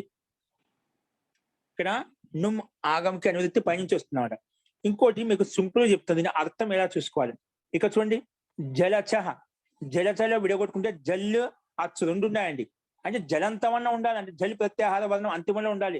లేదా జలచ అచ్చు కూడా ఉంది, లేదా అచ్చు ప్రత్యాహార వర్ణం ఏదో ఒకటి అంతిమంలో ఉండాలి. అలాంటి జలంతస్య అజంతస్య చ నపుంసకస్య, అది నపుంసకలింగం కూడా అయి ఉండాలి. ఊరికే జలంతం ఉంటే సరిపోదు, అజంతం ఉంటే సరిపోదు, అది నపుంసకలింగం కూడా అయి ఉండాలి. అందుకే జలంతస్య అజంతస్య నపుంసకస్య అంగస్య నుమ్ ఆగమో భవతి, అటువంటి అంగానికి నుమ్ ఆగమంగా వస్తుంది అని చెప్పి ఈ సూత్రం చెప్పింది. అంగానికి నుమ్ము ఆగమంగా వస్తుంది. ఇక్కడ జలంతం ఉందా అజంతం ఉందా? ఇక్కడ ఏముంది మనకి ఈ సందర్భంలో? కుండ అని అజంతం ఉందండి. కుండ, కుండ డాల ఆ అచ్చే కదా, అచ్చే. కాబట్టి ఇక్కడ హలంతం జలంతం లేదు కానీ అజంతం ఉంది, అంటే అచ్చు ప్రత్యయం అంతిమంలో ఉందని అజంతం అంటాం. హల్లు ప్రత్యయం అంతిమంలో ఉంటే హలంతం అంటాం. అంటే హల్లు వర్ణం అంతిమంలో ఉంటే హలంతం, అచ్చు వర్ణం అంతిమ ఆదిలో ఉంటే ఆదిలో ఉంటే అజాది అంటాం. సో మొత్తానికి ఇక్కడ ఏముంది? అజాది ఉంది, అంటే అచ్చు ప్రత్యయం ఉన్నాడు. ఏదో జలంతం ఉండే అజంతం ఉండేది, అజంతం ఉంది అంటే అచ్చు కుండలో డాలో ఉండేది ఆ అచ్చంతం, అచ్చ అన్నమాట. బట్ అంతిమంలో ఉంది కాబట్టి ఈ సూత్రం చెప్పింది. అజంతస్య అది అజంతము, అది నపుంసకస్య ఇది నపుంసకలింగం కూడా, కుండ నపుంసకలింగం. అజంతస్య నపుంసకస్య రెండు ఉన్నాయి కండిషన్స్. తర్వాత అజంతస్య నపుంసకస్య అంగస్య, అది అంగం కూడా అయి ఉండాలంట. ఇప్పుడు జస్ అని ఒక ప్రత్యయం, ఆ జస్ అనే ప్రత్యయం అయినప్పుడు ఆ జస్ స్థానంలో వచ్చిన శి కూడా ప్రత్యయం కింద భావిస్తాం. జస్ అనేది ఒక ప్రత్యయము, ఆ జస్ స్థానంలో వచ్చిన శి ఆదేశం కూడా ప్రత్యయం కింద భావిస్తాం. కాబట్టి అలాంటి ప్రత్యయం పక్కన ఉంటేనా యస్మాత్ ప్రత్యయ విధి తదాది ప్రత్యయంగం ప్రకారంగా ముందున్న దానికి అంగ సంజ్ఞ అయిపోతుంది. సో అంగ సంజ్ఞ కూడా ఉంది, అది అజంతము, అది నపుంసకలింగము, ఇంకా ఇంకేంటిది అంగము, అంగ సంజ్ఞ, అంగం కూడా అంగము, అజంతము, ఇంకా నపుంసకలింగం మూడు కండిషన్లు ఉన్నాయి. కాబట్టి అటువంటి కండిషన్లు ఉన్నటువంటి అజంత నపుంసక లింగానికి పక్కలో సర్వనామస్థానం ఉందా? సర్వనామస్థానం శ్రీకి సర్వనామస్థానం సంజయ్ పెట్టుకునే కదా, అట్లా సర్వనామస్థానం ఉంటే అప్పుడు నుమ్ ఆగమో భవతి అని చెప్పింది. అంగానికి నుమ్ ఆగమో భవతి అని చెప్పింది. అంగానికి నుమ్ ఆగమో భవతి అని చెప్పింది. కానీ అంగం తెలిసి స్పష్టమైపోయింది. శ్రీ సర్వనామస్థానే శ్రీ పక్కన ఉంటే అప్పుడు మిగిలిన కుండ అదో కదా మనకు, దానికి నుమ్ ఆగమ అవుతుందని చెప్పింది. కానీ నుమ్ ఆగమ అవుతుంది, కానీ ఎక్కడ అవుతుంది? కుండలో కకారానికి అవుతుందా, డకారానికి అవుతుందా, మకారానికి అవుతుంది, అకారానికి అవుతుంది? ఎక్కడ అవుతుంది? ఆదిలో, మధ్యలో, అంతిమంలో ఎక్కడ అవుతుంది? కుండ ఆదేశ నుమ్ ఆగమం అవుతుంది చెప్పావు, నుమ్ ఆగమంగా వస్తుంది చెప్పావు, బాగానే ఉంది. అంగానికి వస్తుంది చెప్పావు, ఏ దానికైతే వస్తే దానికి అవయవంగా కూర్చుంటాయి. ఓకే, అంగానికి వస్తే అంగానికి అవయవంగా వస్తాయి, ప్రత్యయానికి వస్తే ప్రత్యయానికి అవయవంగా వస్తాయి. కానీ ఇక్కడ నుమ్ ఆగమం కుండ అనే పదానికి, శబ్దానికి, ప్రాతిపదికానికి ఎక్కడ వస్తుంది? దానికి నిర్ణయం కోసం మిదచోంత్యాత్ పరహ, మిదచోంత్యాత్ పరహ ఇదేమంటుందంటే అచ్చుల్లో అంతిమ అచ్చు ఏదైతే ఉందో దాన్ని పక్కలు చేసుకో. నువ్వు ఎదికైతే అంగం అని పేరు పెట్టావో అలాంటి అంగంలో అచ్చులలో అంతిమ అచ్చు ఏదైతే ఉందో, ఇప్పుడు కుండ అండి, ఇప్పుడు కుండలో కు ఒక అచ్చే, డకారంలో ఉండే ఆ అచ్చే, రెండు అచ్చులు ఉన్నాయి. అట్లా అంగంలో మిదచోన్ త్యాత్ పరహ అచ్చులలో, అంటే అంగంలో చూసుకోవాలి, అచ్చులో అంతిమ అచ్చు ఏదైతే ఉందో దానికి పక్కన నుమ్ వస్తుంది అని చెప్పింది. ఇప్పుడు కుండలో డా అనేది అంతిమ అచ్చు అండి, అంగం కూడా అది అంతిమ అచ్చు కూడా, డాలో ఉండే ఆ అంతిమ అచ్చు. అలాంటి కింద స్క్రీన్ మీద కనిపించారు చూడండి, అచాం సన్నివిష్టానాం యో అంత్యో అచ్ తస్మాత్ పదో మిత్ భవతి. నుమ్ ఆగంలో మకారం స్పష్టంగా కనిపిస్తుంది. ఏం కనిపిస్తుంది? నుమ్ ఆగంలో మా హలంత్యంతో ఇత్ సంజయ్ పేరు పెట్టి తస్య లోప అదర్శనం లోప చేస్తాం. కాబట్టి ఇది మిత్ అనమాట. కాబట్టి అలాంటి మిత్ వర్ణం అంటే మకానికి ఇత్తి చేసినటువంటి ఆదేశం ఆగమం ఏదైతే ఉందో అలాంటిది అచ్చుల్లో అంతిమ అచ్చు ఏదైతే ఉందో దానికి పక్కనే వస్తుంది అని చెప్పింది. ఈ సూత్రం నిర్ణయించింది అనమాట. అచ్చులో అంతిమ అచ్చుకి పక్కలో వస్తుంది. ఇక్కడ కుండాలో అంతిమ అచ్చు డాలో ఉండే ఆ దాని పక్కలో వస్తుంది అనమాట. అందుకే కుండా నుమ్ ఈ. ఓకే, సో అందుకే అచాం సన్నివిష్టానాం యో అంత్యో అచ్చు, అచ్చులలో అంటే సన్నివిష్టంగా అంటే దగ్గరగా ఉన్నటువంటి వాటిలో ఏదైతే అంత్యో అచ్చు అంతిమంగా ఉందో అటువంటి అచ్చు ఏదైతే ఉందో తస్మాత్ దాని పక్కలో పదో మిత్ భవతి. మిత్ అంటే మకారం ఇత్ చేయబడుతుంది కాబట్టి దీన్ని మిత్ అన్నాం. ఎందుకంటే నుమ్ములో మా ఉంది కదా, దానికి హలంత్యం ఇత్ సంధ్య తస్యలోప అదర్శలోపం చేస్తాం, అందుకే ఇది మిత్ అన్నమాట. మిత్ అనొచ్చు, లేదు నుమ్ము ఆగమని కూడా అనొచ్చు. సరే, ఎక్కడ వచ్చింది? అచ్చులలో అంతిమ అచ్చుకు పక్కలో వచ్చింది, అంటే కుండాకి పక్కలో వచ్చింది. కుండా నుమ్ము ఈ శ్రీ ప్రత్యయానికి అనుబంధ లోపం చేస్తే ఈ మిగిలింది కదా, కుండా నుమ్ము ఈ. ఇప్పుడు మళ్ళీ నుమ్కి అనుబంధ లోపం చేయండి. నుమ్కి అనుబంధ లోపం చేస్తే కుండా మకారం వెళ్ళిపోతుంది, హలంత్యంలో నుమ్లో ఉండే ఉకారంలో ఉపదేశ అజనునాసికతో వెళ్ళిపోతుంది. అప్పుడు ఏం వెళ్తుంది? కేవలం నా వెళ్తుంది. కుండ న్ ఈ. నుమ్కి అనుబంధ లోపం చేస్తే ఏం వెళ్తుంది? కుండ న్ ఈ, నకారం మాత్రం మిగిలింది. కుండ న్ ఈ.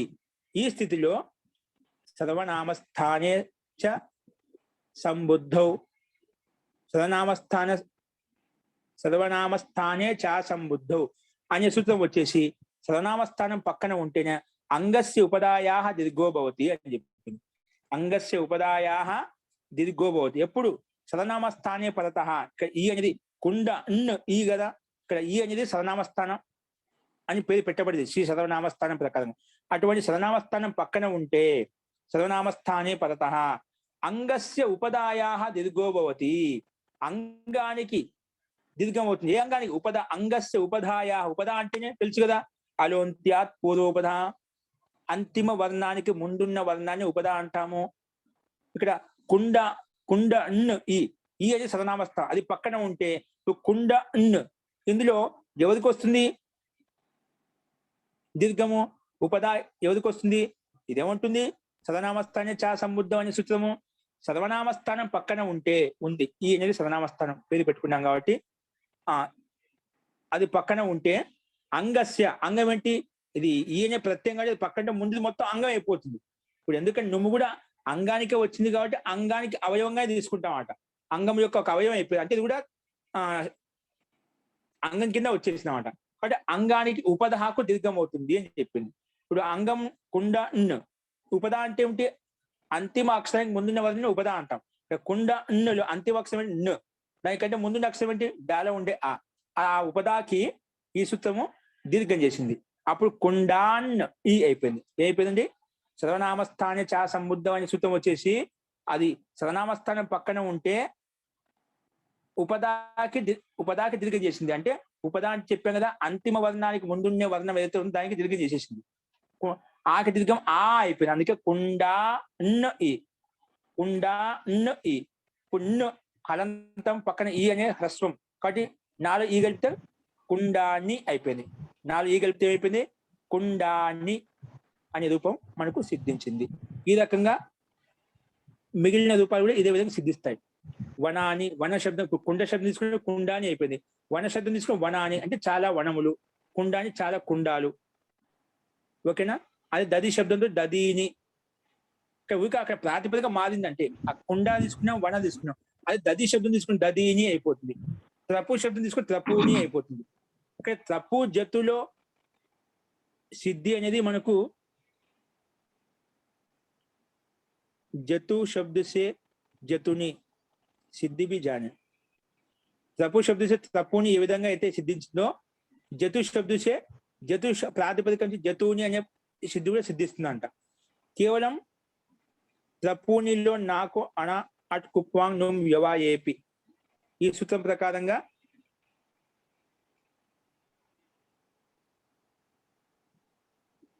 నత్వం అవుతుంది. అది విశేషం అన్నమాట. అంటే ఇది కూడా దదీని మధుని మీరు ఒకసారి ఆ శబ్ద మొత్తం ఇదే కుండ శబ్దానికి ప్రక్రియ ఏదైతే చెప్పానో అక్కడ ప్రాతిపదిక కుండ, వన, దది, మధు అని పేరు పెట్టి ప్రాతిపదిక స్థానంలో మిగిలిన ప్రక్రియ సేమ్ దీనికి సమానంగానే ఉంటుంది. దీంట్లో మార్చాల్సిన ఏం మార్పులు లేవు. కాబట్టి ముందుగా కుండాని, వనాని ఇవి ప్రయత్నం చేయండి. సేమ్ ఇదే విధంగా ఉంటుంది. ఇక్కడ సర్వనామస్థానే చ సంబుద్ధం అనే సూత్రం వచ్చేసి ఇంతకుముందు ఉపయోగించాము. ఒకసారి ఓపెన్ చేయండి. ఇది ఉపదాకి దీర్ఘం చేస్తా ఉంటుంది. ఉపదాకి దీర్ఘం చేస్తే కుండా ఈ అయిపోయింది. మొత్తం కలిపితే కుండాని అనే రూపం మనకు సిద్ధించింది. అలాగే వనాని రూపం కూడా సిద్ధిస్తుంది. దదిని, మధును కూడా సేమ్ అదే విధంగా ఉన్నాయి. అక్కడ దది ప్రాతిపదిక తీసుకుంటాం, మధు ప్రాతిపదిక తీసుకుంటాం. కేవలం త్రపునిలో మాత్రం నకారానికి అణ అనేది నత్వము అట్ కుప్వాంగ్ నుమ్ వ్యవాయేపి అనే సూత్రం ప్రకారంగా మనకు నత్వం అయిపోతుంది. ఈ రకంగా శ్రీ సర్వనామస్థానంలో ఉన్నటువంటి ఉదాహరణలు కూడా మొత్తము కుండానికి సమానంగానే సిద్ధిస్తాయి. కాబట్టి వీటిని రావడానికి ప్రయత్నం చేయండి. ఇందులో ఎవరికైనా ఇంకా సందేహం ఉంటే మనం రేపు చూద్దామండి. అస్తు మహోదయ జీ. ఇక్కడ షష్ ప్రత్యయం ఇచ్చాడుగా మహోదయ పరిశిష్టంలో. జీ ఇంతకుముందు మనం జష్ అనుకున్నాము. ఇక్కడ इन सब शब्दों के रूप में शश विभक्ति में भी यही हो गया అన్నాడు మహోదయ. షష్ జీ షష్ వ్యక్తి ఇదే వస్తుంది అనమాట. షష్ అయినా జస్, ఎందుకంటే సి ఆదేశం జస్ షషో అని చెప్పారు. జస్ స్థానంలో షష్ స్థానంలో సి ఆదేశం వస్తుంది.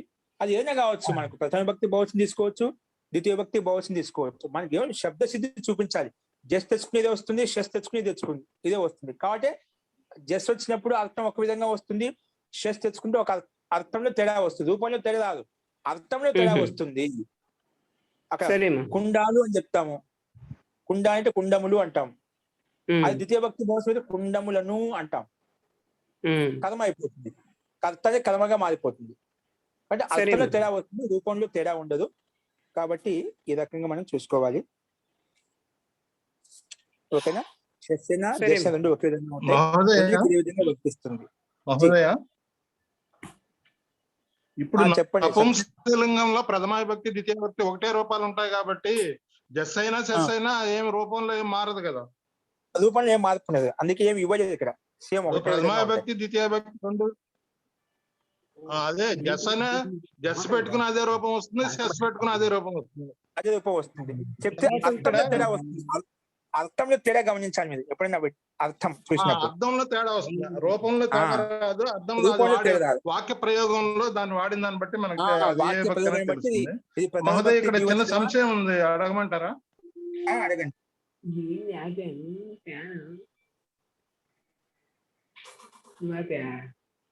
ఇక్కడ సర్వనామ స్థానే చ సంబుద్ధౌ అనే దగ్గర దానికి అర్థం రాసే దగ్గర నా అంతస్య అంగస్య అని నా పెట్టాడు ముందు. అది ఎప్పుడు పెట్టారు అర్థం కాదు. నా అంతస్య అని పెట్టారు. నా అంతస్య అంగస్య అని పెట్టారా? నకారాంతస్య నాంతస్య నకారం అంతస్య అంగస్య అని తెచ్చుకున్నాడు. అండ్ నకారం వచ్చిందా అంటే నకారం ఇప్పుడు నుమ్ము తెచ్చుకున్నాం కదా, నుమ్ములో ఆ అనుబంధం లోపల నానే మిగిలి కదా, నాంతం అంగే కదా, అది ఖచ్చితంగా నాంతమై ఉండాలంట. ఈ సూత్రం రావాలంటే నాంతస్య అంగస్య అన్నప్పుడు నకారం అంతిమంలో ఉన్నటువంటి అంగాన్ని నాంతం అంటాము, మకారం అంతిమంలో ఉంటే మాంతం అంటాం, పకారం అంతిమంలో ఉంటే పాంతం అంటాం, కకారం అంతిమంలో ఉంటే కాంతం అంటాం. అలాగా ఇక్కడ నా ఉంది, నుమ్ము తెచ్చుకున్నాం కదా, అంతిమచ్చికి పక్కన కూర్చోట్టుకున్నాం కదా, ఆ రకంగా అంతిమంలో అయిపోయింది అది. ఇప్పుడు నుమ్ము ఆగం ఎవరికి వచ్చింది? అంగానికి వచ్చింది అన్నమాట. దానికి నాంతం, నకారస్య అంత నాంత. నకారం అంతిమంలో కలిగినటువంటి అంగం ఏదైతే ఉందో అటువంటి అంగానికి ఉపదాహకో దీర్ఘమవుతుంది అని చెప్తుంది. అంతేనా, లేకపోతే నా ఉపదాయ అనేది ఏమన్నా వస్తుందా మహోదయ? నాంతస్ అని చెప్తున్నారా? సూత్రార్థం ఏముంది? ఎంత సూత్ర సంఖ్య అంటే అంగంలో ఉపద అనేది, అంగంలో ఉపద అనేది కుండ వరకే కదా మనకి అంగం అవుతుంది. పైన పెట్టాను చూడండి.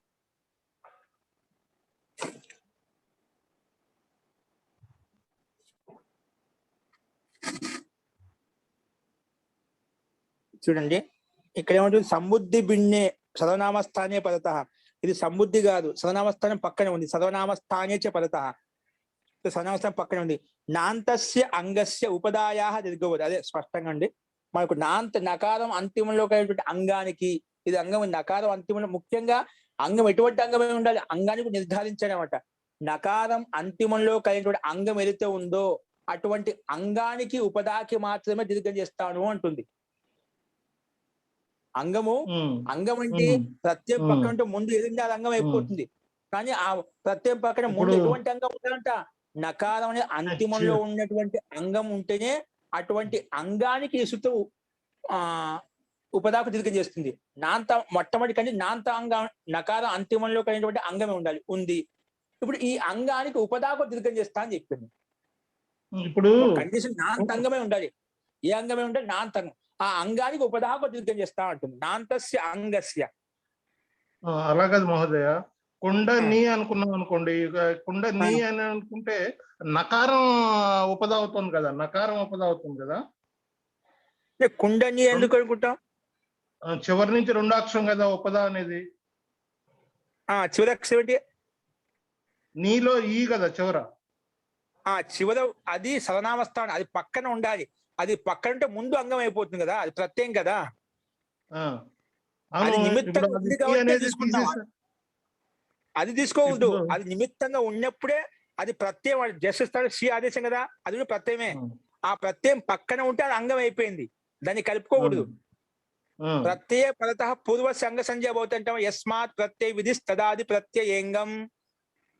ఓహో, ఇది ఇప్పుడు ఈ కలుపుకోకుండా నువ్వు అనేది ఒక అక్షరం తీసుకుని పక్కన ఆ అనేది ఉపదా చేసుకోవాలి, అంతేనండి? అది అన్నమాట, అది పక్కన ఉంటే ముందు అంగం అయిపోయింది అన్నమాట. ప్రత్యయ పరత పూర్వశ, అది జస్ ప్రత్యయం అయినప్పుడు జస్తాను సి వచ్చినప్పుడు ప్రత్యయం కింద భావించేది పక్కన ఉంది కాబట్టి ముందు అంగం అయిపోయింది. ఆ అంగం ఎలా ఉండాలంట? ఆ అంగానికి అంతే నకారం ఉండాలంట. నువ్వు తెచ్చుకుంటావో ఇంకేమైనా తెచ్చుకుంటే ఏమైనా తెచ్చుకో, ఇదేమంటుంది నాకు నేను దీర్ఘం చేయాలంటే అంగానికి అంతిమంలో నా ఉండాలి. అప్పుడు నా ఉంటే అటువంటి అంగానికి ఉపదాకు దీర్ఘం చేస్తా అని చెప్పింది. ఇప్పుడు దానికి ముందు నా అనేది అంతిమాక్షంగా, దానికి ముందు ఆ వస్తుంది, దానికి మాత్రం దీర్ఘం చేసుకోండి. సర్వనామస్థానే పరత అంటుంది. సర్వనామస్థానం పక్కన ఉంటేనే అప్పుడు ఇది దీర్ఘం కూడా అవుతుంది. ఒకటే కండిషన్ కాదు, నాంతంగం ఒకటి కాదు. సర్వనామస్థానం పక్కన ఉన్నప్పుడే ఈ 2 కండిషన్లు ఉన్నప్పుడే అప్పుడు ఉపదాకి దీర్ఘం చేస్తా ఉంటుంది. అర్థమైంది మహోదయ.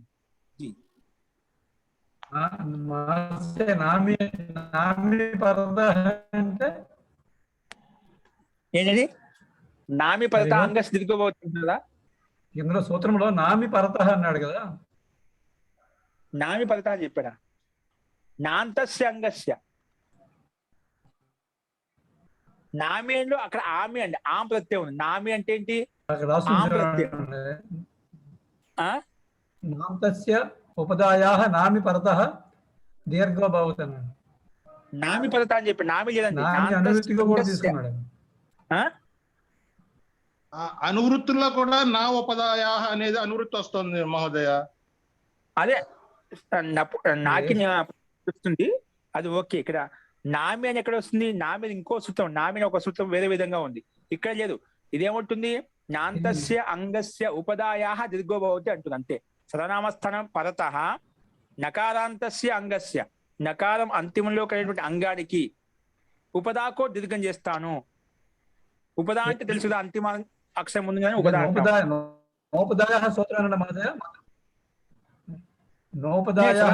ఇప్పుడు మనం మాట్లాడుతుంది సర్వనామస్థాన చా సంబుద్ధ గురించి మాట్లాడుకుంటాం మనం.